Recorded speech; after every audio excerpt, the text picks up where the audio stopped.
Hello again, and Merry Christmas!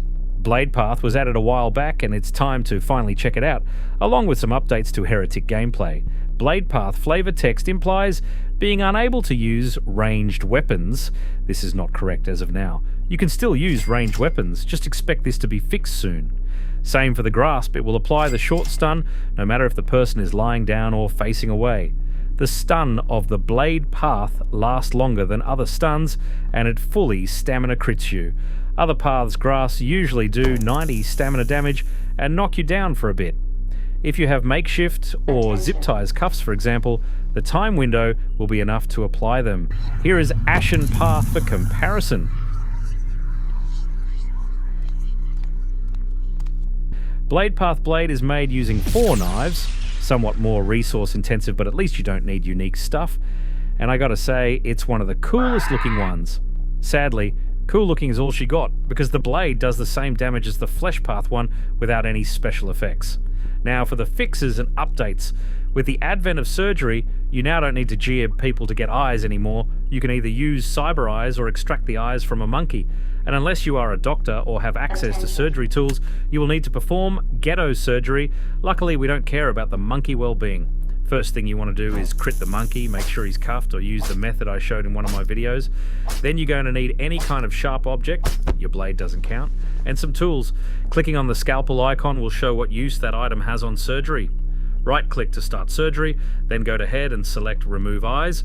Follow the steps the game will show. To replace the scalpel, you can use your sharp object.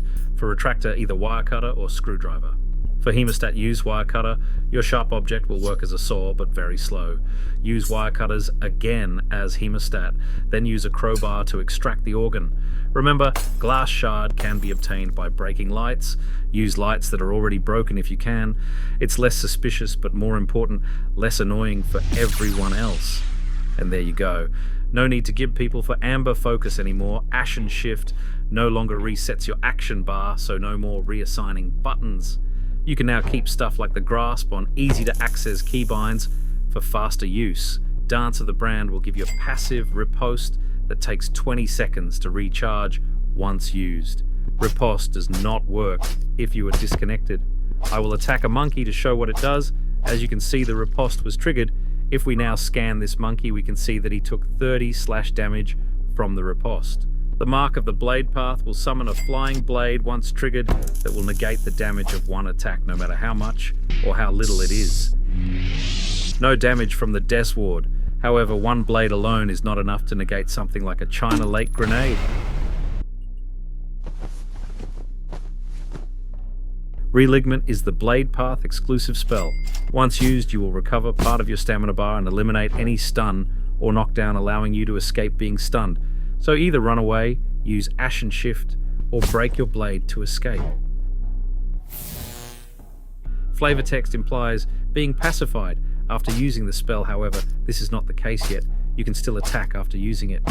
Even stingers have nothing on you. This spell is really good. Stance of the Torn Champion passive makes you immune to dismemberment from damage. 500 damage and the head is still on. You can still be dismembered via surgery. The other effect reduces the slowdown from wounds and resists one more baton hit before stamina crit if you are half HP. Even on Badim, still somewhat fast. Empower Blades has some hidden utilities and can be used in creative ways. Infusing any melee weapon will double its damage for the next 5 hits. You can examine an item to see if it is infused. Infused items will have a text stating, "This item's sheer presence alone gives you shivers. Should you really pick it up?" Your infused blade will do 35 slash damage, critting unarmored targets in 3 hits. If you manage to infuse something like an Ezord, it will do 60 damage a hit, critting unarmored targets in 2 hits. Remember that infusion only lasts for 5 hits.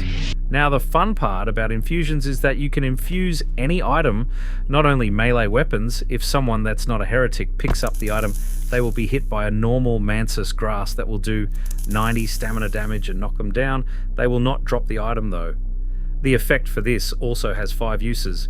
You can do stuff like trowing items that you know people won't resist to pick up as a trap. Infuse people's guns mid-fight as the infusion. Double damage does not affect ranged weapons or trow a knife at someone, so they get stunned when they try to take it out. Furious Steel is very good. Once used, it will spawn 3 blades like the ones from Grasp, making you immune to 3 attacks. Also, now that you have more blades, you can finally tank any explosive using 2 of them. Blades can be clicked to shoot them at the nearest entity.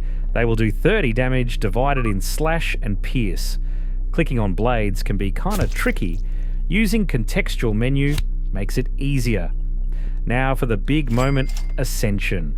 To ascend, you will need 3 headless corpses on a circle to behead someone. Point at the head on the body part targeter on the right bottom corner and start attacking. Infuse your blade to do it faster. Ascending will grant you infinite regenerating flying blades. All your melee attacks will do double damage and stacks with infusion if you use your Sundered Blade. You become immune to slipping. Be careful around automatic weapons as they will break trough your barrier in no time. You will heal on hit. Hitting yourself won't heal you. The heal does not stop bleed. So bring some gauze with you, and finally you become completely immune to stamina damage. Blade Path Ascension basically negates some of strongest metas in the game, slip and stun meta. Just to be totally clear, infusion stacking with double damage only applies to your blade. Infusing a Death Sword won't make it do 130 damage. The strongest armor normal crew has that resists slash is the Riot Suit, sporting 60% slash resistance. It will take the 5 hits of your infused blade to down them. And to finish up, Path Ascension, unlike the others, won't make you immune to pressure, meaning that your blades will be wasted in space. And lastly, damage engagement mechanics makes it possible to tank even the nuke. Thank you for watching, and see you in the next video.